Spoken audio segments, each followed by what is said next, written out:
Watch the front half of the truck turn one way while the back half refuses to follow. The machine bends. Right there in the middle, at a single steel joint, 40 tons of loaded steel folds like something alive, and the two halves crawl in different directions through mud deep enough to swallow a pickup to the windows. A rigid truck would already be dead here. It would have buried one axle, spun its tires into brown soup, and waited for a second machine to drag it out. But this thing keeps moving. It climbs a grade, greased with rain and clay, hauling 60 tons of rock up ground. No wheeled vehicle should be able to cross.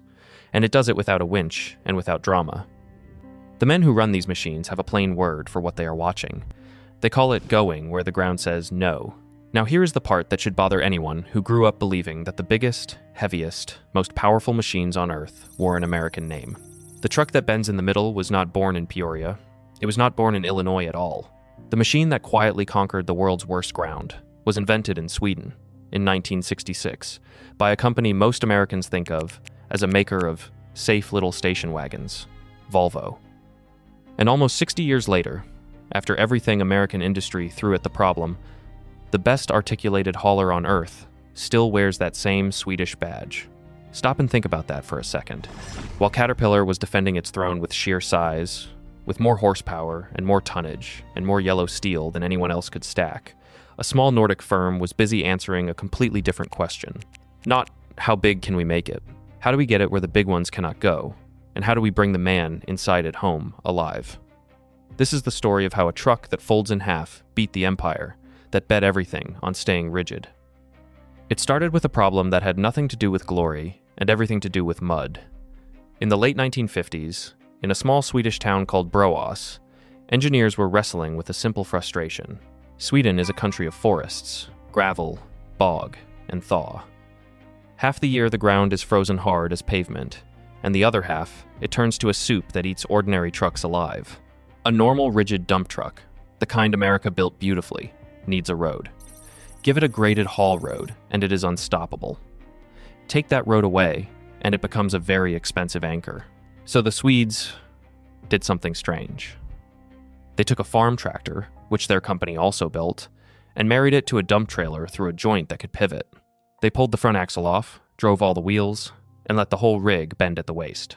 In 1966, that odd contraption became a real product, the Model D R631. The men who built it gave it a nickname that stuck for the next 60 years. They called it Gravel Charlie. It carried only 10 tons. But it could go places a rigid truck could only dream about. And slowly, quietly, the idea spread out of Sweden and across the world. By the 1980s, Volvo held more than half the entire global market for these machines. Today, the company has built more than 70,000 of them, and its largest model hauls 60 tons, the biggest articulated hauler any brand has ever put into production. But to understand why this happened, you have to understand what Volvo actually is, deep in its bones. Because the same instinct that built a truck to survive the mud also built something you have almost certainly trusted with your own life. In 1959, a Volvo engineer named Nils Bolin, a man who had spent his early career designing ejection seats for fighter jets, perfected the three-point seatbelt. The one across your lap and your shoulder? The one in your car right now, and in every car around you on the road, no matter who built it. That design has been credited with saving more than 1 million lives.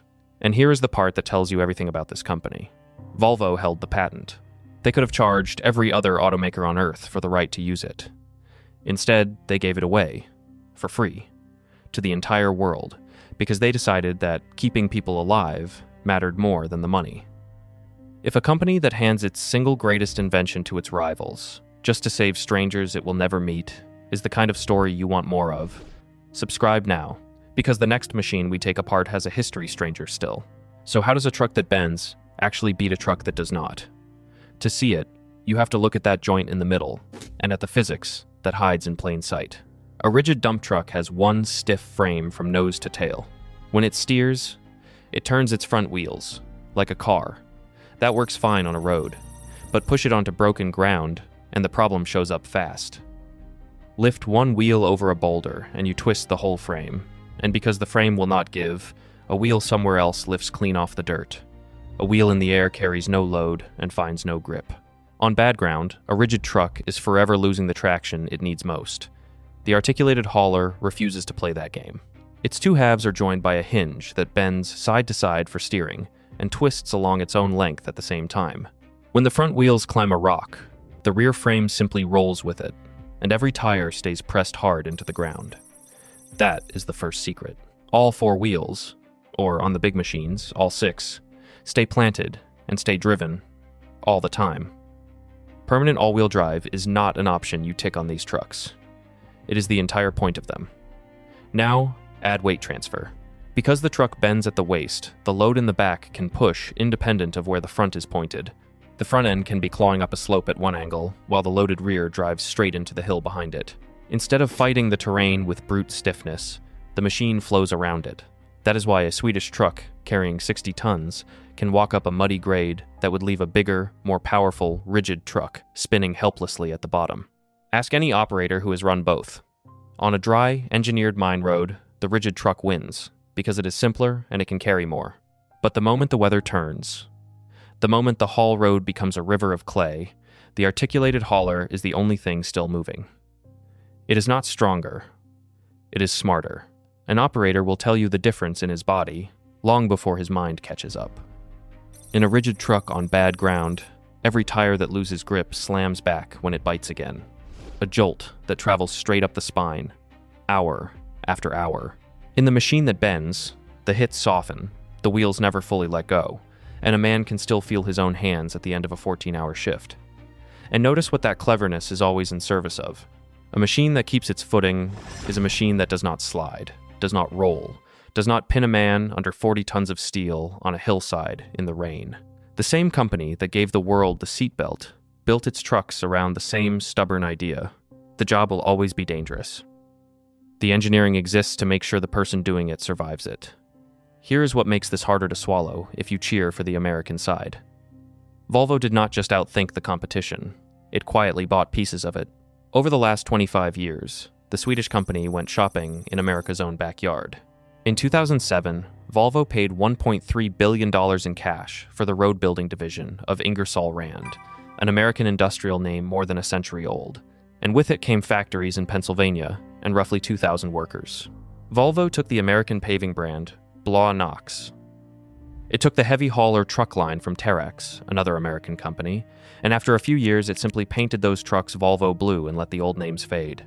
Piece by piece, American steel started wearing a Swedish badge, and there is a quiet irony buried in it. In the town of Shippensburg, Pennsylvania, American hands now build articulated haulers and compactors that are Swedish to their core. Machines descended from a 10-ton oddball named Gravel Charlie that was welded together an ocean away. The workers are American. The paychecks are real.